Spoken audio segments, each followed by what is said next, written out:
Our first guest today, ladies and gentlemen. This is very exciting. His name is Liam Madden. He's a former member of the U.S. Marine Corps. He's an entrepreneur and an anti-war activist. He's currently running as the Republican nominee for the United States House of Representatives seat in Vermont. I think that's where Bernie Sanders is from. I had a dream about Bernie last night. It wasn't pretty. Well, I confronted him at his house. Anyway, after leaving the Marines in 2007, our guest Madden served as the chair of the board of directors of the Iraq Veterans Against the War. That's nice. He's a critic of the two-party system. He has stated that if elected, he will not caucus with the House Republicans. So he's an anti-Republican running in the Republican primary, which is a great way to do it. Let's welcome our first guest. Liam Madden is here. Hi, Liam. Thanks for coming on. Jimmy, this is such a pleasure. I joined the ranks of some people I deeply admire, like Matt Taibbi, Cornel West, yourself. So thank you for having me. No, it's a pleasure to have you. Now, this is a big deal. So you're running as a hostile person inside the Republican Party, kind of like how Bernie, when he first ran in 2015, ran as a hostile, as against the Democratic establishment. He didn't do that in 2020, but he did do it in 2015. So that's kind of what you're doing? Right. Just to be a credible candidate, you need to be able to remove one of the parties from the platform to at least give the voters a chance to not consider their vote a spoiler vote, right, where they're just splitting it, and to give me a better chance to win. But I was not hiding the fact at all that I'm an independent, that I would not caucus with the Republicans or the Democrats, and that the two-party system is preventing us from solving problems. It doesn't represent us well. It's driving us apart, and it's controlled by oligarchs. So the Republican Party was the easier party to win a primary. The Vermont Democratic Party is kind of the establishment gatekeeper party. The candidates there were raising $200,000 in the first week of campaigning. So I just knew practically that was easier to compete in the Republican Party. And on principle, I'm an independent, but on competitive nature, I'm just a practical person. So you actually won the Republican primary handily, according to this news report. It says you won it handily, and you defeated your two opponents by 8 points and 13 points respectively, and you now face the Democrat Becca Balint in the November election. There's just one problem. Madden has you've renounced the Republican Party, and they've renounced you right back. So the state party would not commit any resources towards your campaign due to your unwillingness to commit to caucusing with the Republicans in Congress, said the GOP chair, Paul Dame. I've been very upfront the entire election, every single chance I get to speak to the public, to say I'm an independent running in the Republican Party. That's you talking. The entire theme of my candidacy is to structurally, culturally, and technologically create an alternative to the two-party dominance of our political system, which I think is deeply dysfunctional. It's going to take a departure from this divisive, corrupt, oligarch-controlled, and ultimately non-representative and non-functional system. Very well said. How are people? So now, obviously, you won the Republican primary. Now, I have no knowledge of what the makeup is of the electorate in Vermont. If it's, I'm going to guess there a lot of them consider themselves liberals, and so now, what are those people saying to you? Your opponent, is it a corporate Democrat? Doesn't really matter, because even people like AOC and Jamal Bowman and Ro Khanna turned out to be the biggest pieces of corporate shit in the world, because they're voting for every war and to fund the Iron Dome. Everything they said they would be against, they're voting for. So the person you're running against, tell me about Becca. Becca Balint is a middle school teacher who became the president of the Vermont State Senate as a Democrat. She is unabashedly a paragon of progressivism. She is, kind of defund the police-ish,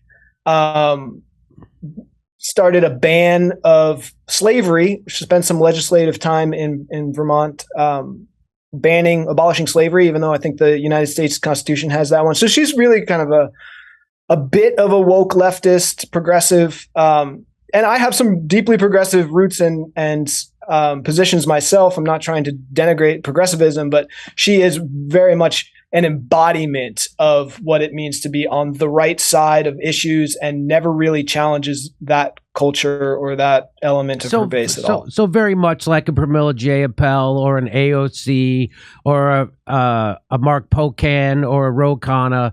They're virtue signalers, and she's virtue signaling. And when the rubber meets the road, they side with the establishment. Is that what you're saying?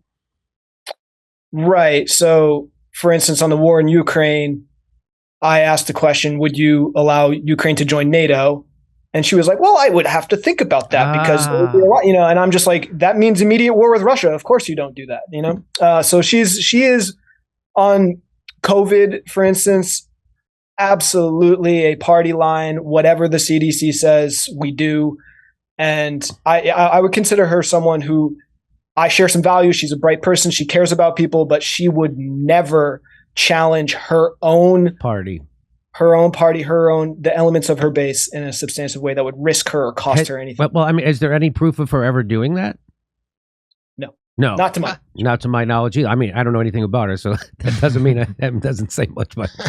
But it's exciting that you're doing this and that you won. And I had, I thought like if I was going to run for president, I would either run as an independent or definitely not as a Democrat because they have but the idea that you're doing when you run as a Republican, because in the Republican primary, they don't have super delegates. That's what I was thinking. But believe me, I thought about it for another second and I was like, I'm sure they'll find a way to screw me. But they didn't do it to you probably because they didn't really have a chance of winning the seat, right? So I won for two reasons, I would say. One is that there were two Trump conservatives that split each other's vote.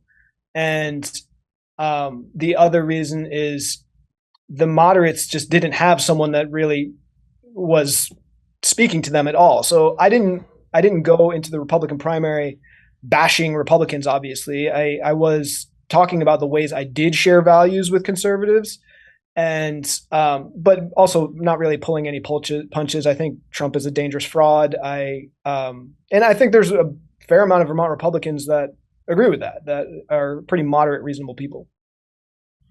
But you would also agree that Joe Biden is a dangerous fraud.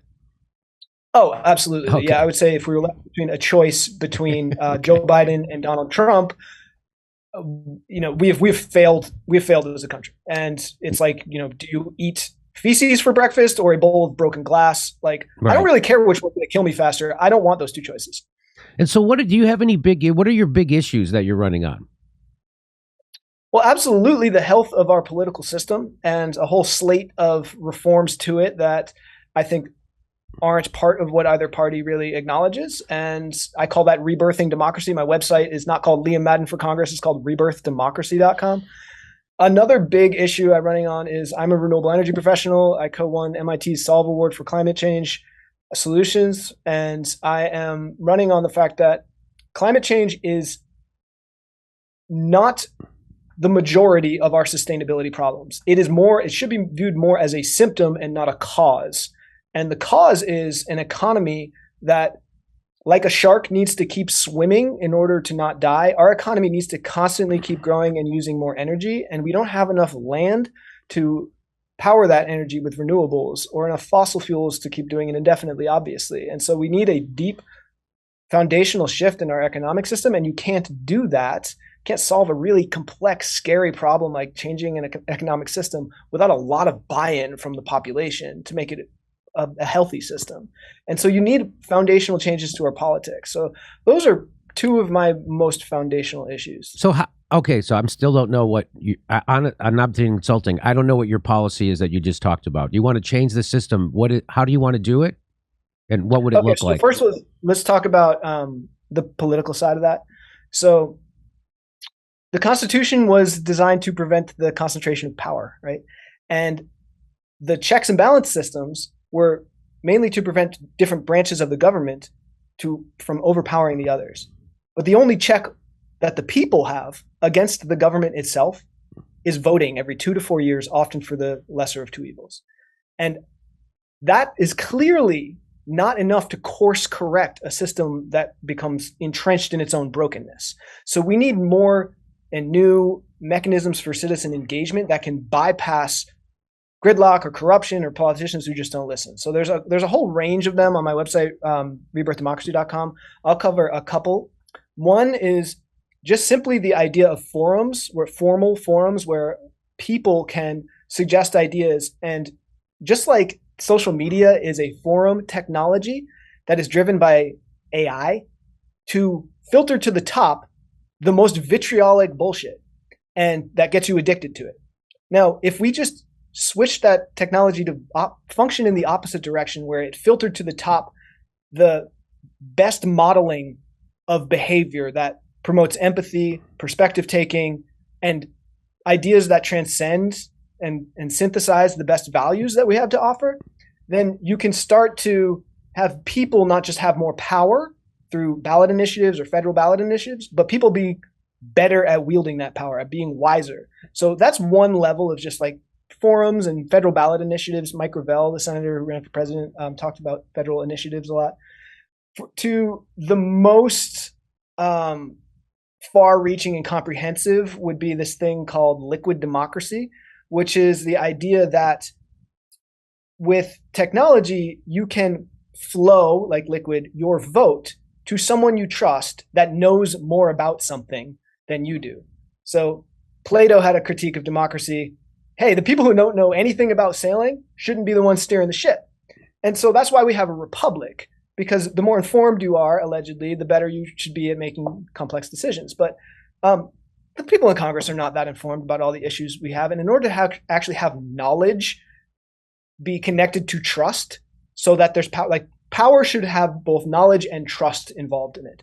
And liquid democracy is a method of allowing people to allocate trust to where there is knowledge, to keep the knowledgeable accountable to the public, and to hopefully get better decisions.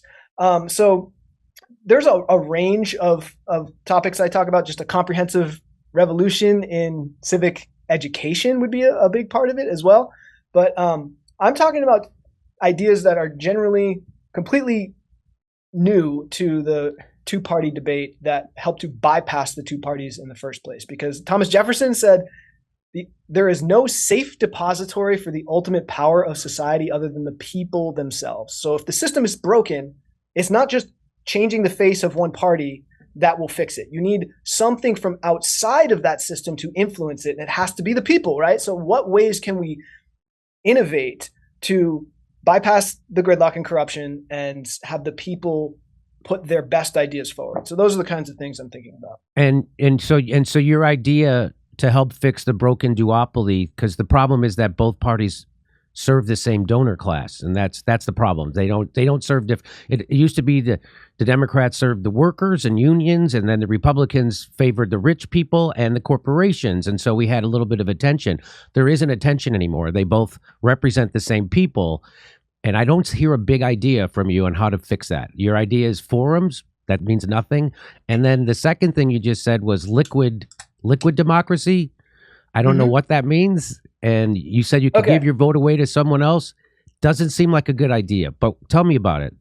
Sure. All right. So first of all, forums are nothing if they're not attached to actual power, right? So the forums are just a way to tell legislators, hey, we want this, because Princeton University says that there is a 0% correlation between whether people want something as the greater part of the population and if it happens. So a forum is a formal way of showing legislators, hey, we want this. And if there's enough support, then we should be able to bypass politicians altogether. So isn't that what polling does? Don't people already know what the American people want? American people want to end these wars. It's never happening. So how would you end the wars? Right. So let's just focus on this forum idea. So it's a more formal way of polling that actually generates a forced action onto the legislatures. So it's like, hey, wait, with 55% people, then you at least need to talk about the bill. If 75% people want it, you absolutely need to pass it, right? Or so it's attaching the forum, which is getting people to show what they want, to ballot initiatives and referenda that are federally initiated and done more than every 2 to 4 years, so that the input the public is having actually has the weight of force, right? Like they have to do it. So that's one thing. So forums alone don't mean anything. I agree. They need to be part of a suite of technologies. And liquid democracy is the idea of flowing your vote to people who know more about a given subject, so that hopefully instead of all power being concentrated in Congress, where there's basically 435 lawyers who are controlled by corporations, there's just another check and balance where there's people who actually know could potentially also bypass politicians. So imagine you don't know anything about farming, Jimmy, but you know your friend Steph, who happens to know a lot about it. You can help Steph accumulate more power because she actually knows about it and you trust her.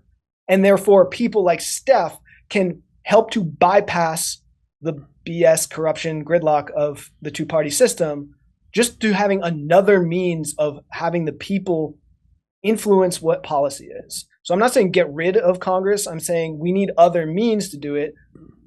Forums and ballot initiatives are one way to do it if it's done well, and as well as this, this is a more comprehensive idea called liquid democracy. That would be further down the line, of course, but just to introduce, there has to be ways other than just voting that allow voting for representatives that allow people to influence what policies actually get passed. So how are you funded? I'm not.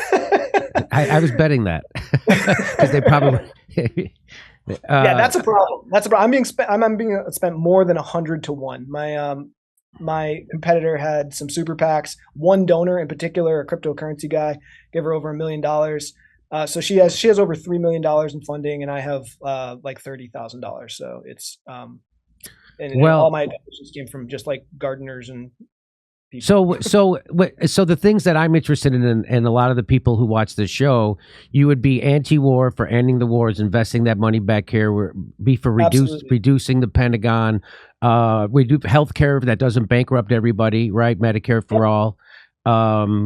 Minimum wage, you're for that, right? Are you or no? Minimum wage of $12.55 an hour, which is Vermont's minimum wage for small businesses, and $18 an hour for large businesses. I think small businesses and large businesses need to be treated very differently, and we need to tilt the playing field in favor of small businesses. I've heard that argument before. I had it with Andrew Yang, and I think it's a false argument. I think if someone who goes to work for a small company has just a bit of right to have a living wage as someone who works for a big company, and if you run a small company and you can't afford to pay someone a living wage, then you can't afford to have a business. And I don't know why if you own a small company, you're allowed to have a living wage, but the people who generate that income that you are living off of don't get to have a living wage. So that's where I would disagree with you on that. But yes, your opinion, and that's how you put it out to your constituency, and we'll see what they say. So what? Can I also just add to that one of the ways I also view a priority in economics and wage is that creating pathways to worker and employee ownership has to be part of the story. So if you're a small business and you're sharing your profits, then that's one of the ways that your concern is met, as well as my concern about making sure small businesses are more competitive. You're talking about profit sharing for the workers. Yes. Okay, I got you. So, well, we wish you good luck, Liam. And if you want any help structuring your message, I would be glad to help you. Because I think we need more people like you, people who want to break up the system, people who have seen that there is no way that these two parties are ever going to serve us. There isn't. It's not happening. It's not happening right now. We're able to send $100 billion to the most corrupt country in Europe at the same time of people living under every bridge in our major cities. People still don't have health care. Half the country can't afford a $400 emergency. And we're so corrupted, we can fund war endlessly. And this is how empires end. We have 1,000 military bases around the world. They say 800 something, but a lot of those are secret. So it's probably over 1,000. And if Russia or China or any other power had that, we'd be calling them the terrorists of the world. Well, we're the terrorists of the world, the United States. So when did you, so you were in the military, you're in the Marines. When did it occur to you that that our military is an evil force in the world? I'm so glad you asked me this. I really want to end on a point that really ties in how influential you've been, actually. So, I was in basic training, military basic training, when the United States invaded Iraq, and I immediately didn't think this was right.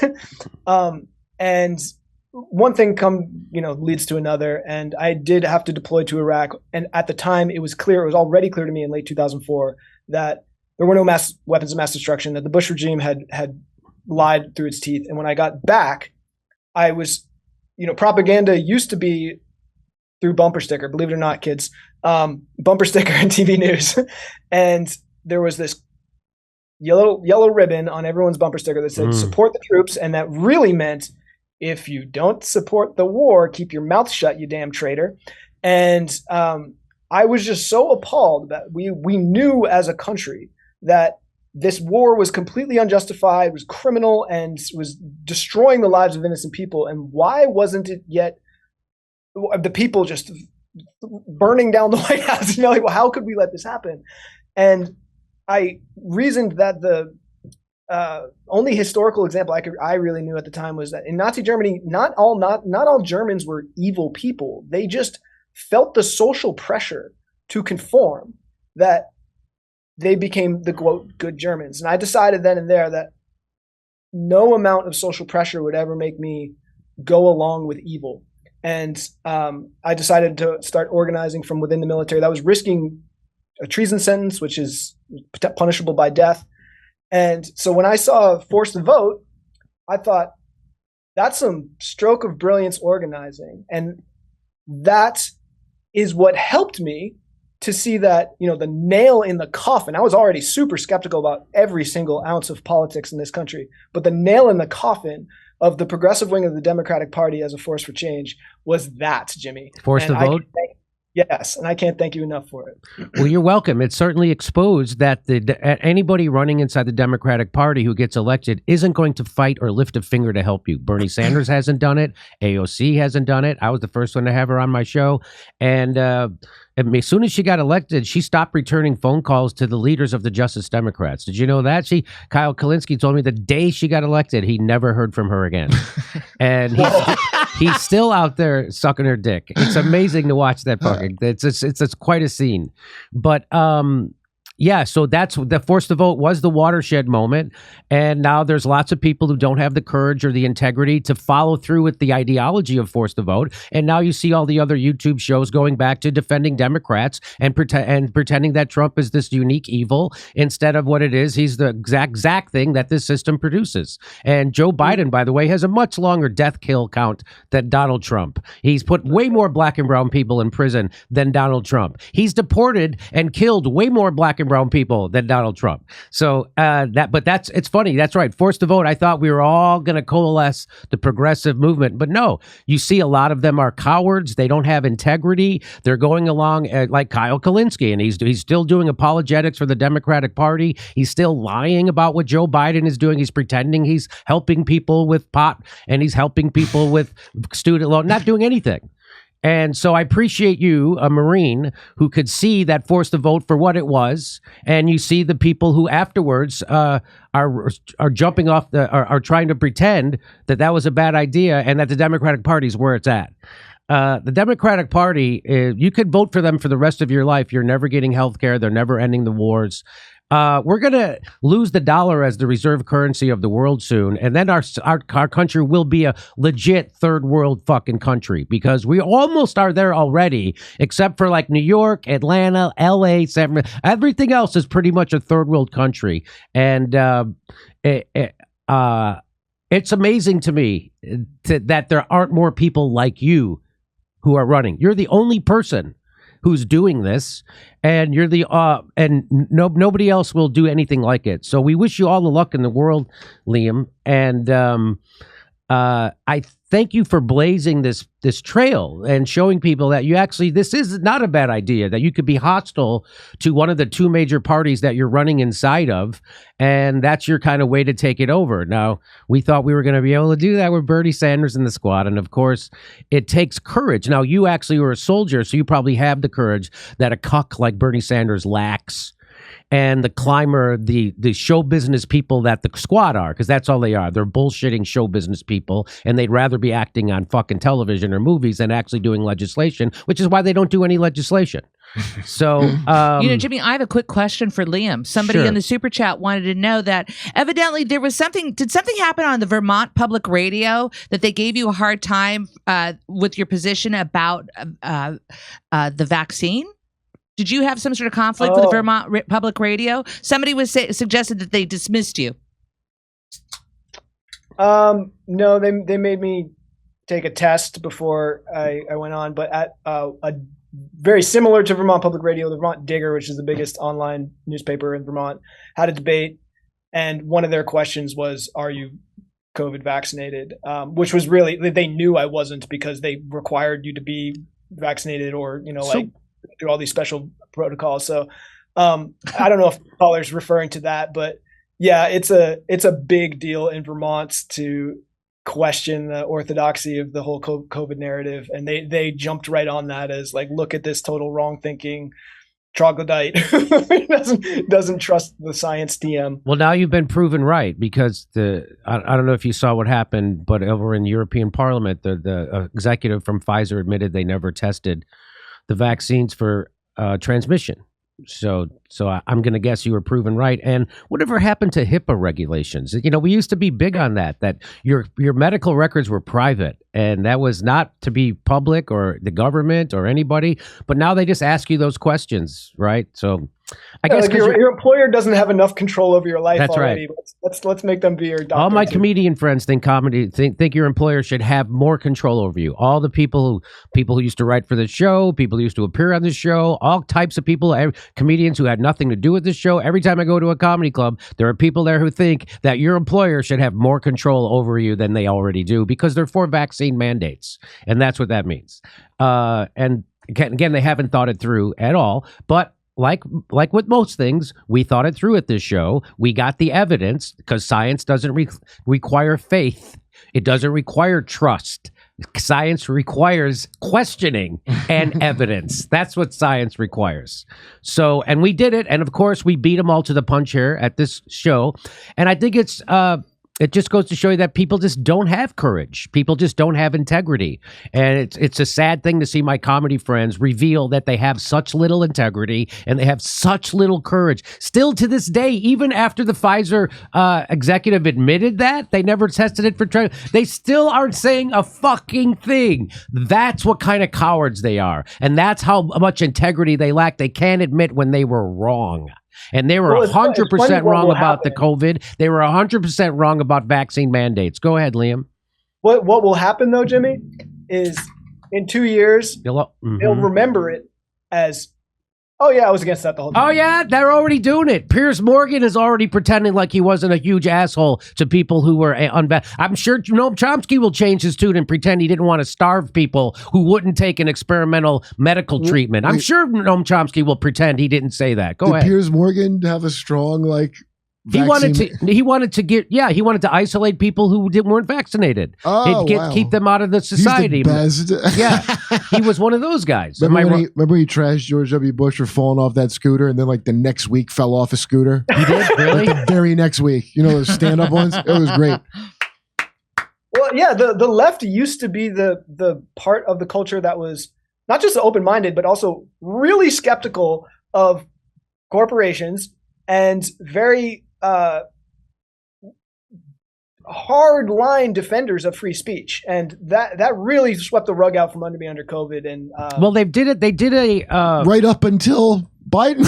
They were getting right until Biden got in. Yeah, they did a real sleight of hand where free speech. When the establishment wants to suppress someone's speech, it's always someone who's from a marginalized group. It's not someone from the military-industrial complex or Wall Street or Big Pharma or the health. It's always someone from a marginalized group who wants to get there.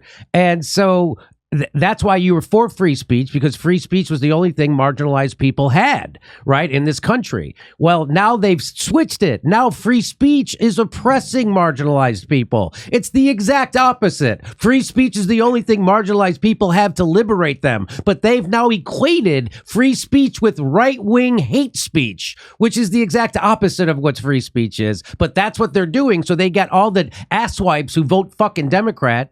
What happened to my friend? All the asswipes who vote Democrat, they now equate free speech with some kind of right wing shit. It's just like the same people who told you, please don't do your own research about the vaccine, as if they were smart. You know what that used to be called, Liam? Doing your own research? That used to be called fucking reading. That's what we used to call reading. And you get asswipe fucking comedians to repeat that shit uncritically, unskeptically. And it's not fun being the only one with the amount of courage it takes to do this. But if that's all it takes, I'll do it. I'm the only one. Show me one other fucking show or comedian who's doing this. Okay. By the way, that speech thing was a good setup to try to have a mandate. That's the same corporate thing. That is the You're going to be on your best office behavior at home. Wherever you are, you're on the clock all day. That's right. No matter where, you got to watch out what you say. We're going to go ahead, Liam. You want to say something about this? It reminds me a lot of that dynamic that you said, force the vote. And AOC said, it takes a lot of privilege to say you want Medicare for all right now. Yeah, I know. I know. And remember, she said, you got to bring the ruckus. You got to stop being polite.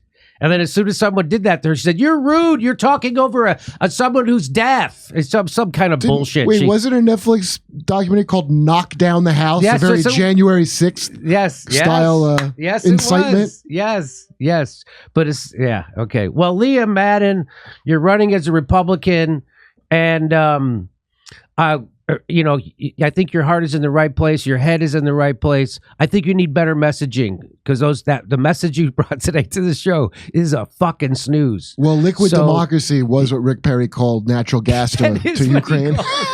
No, it was liquid freedom. Liquid freedom. I call it liquid freedom. That's what he called it. But liquid democracy, it sounds like natural gas. So good luck, Liam. Anything you want to say before we say goodbye? Well, no, I'll take you up on your messaging tutoring if you want to connect sometime. I certainly would. Right on. I certainly will. Okay, I'll send you an email. We'll chat. All right, everybody, go to what is the name of your website again? RebirthDemocracy.com. RebirthDemocracy.com. Okay, Liam Madden, everybody, in Vermont. He's the true grassroots candidate. Unlike everyone else who's elected in Vermont, including your hero, Bernie Sanders. Oh, that was quite a dream I had last night. Do you think... Right in his fucking face. Liam, do you think maybe you'll split the vote of Ben and Jerry? Like they'll part ways over this. Oh, that would be great to see this happen. Have you talked with Ben and Jerry or either? Well, I think Jerry endorsed my opponent. She has every imaginable. Wow. Yeah, I think Ben is better than Jerry. Put it that way. I bet their marriage is going to dissolve now. I bet it will. I bet Ben.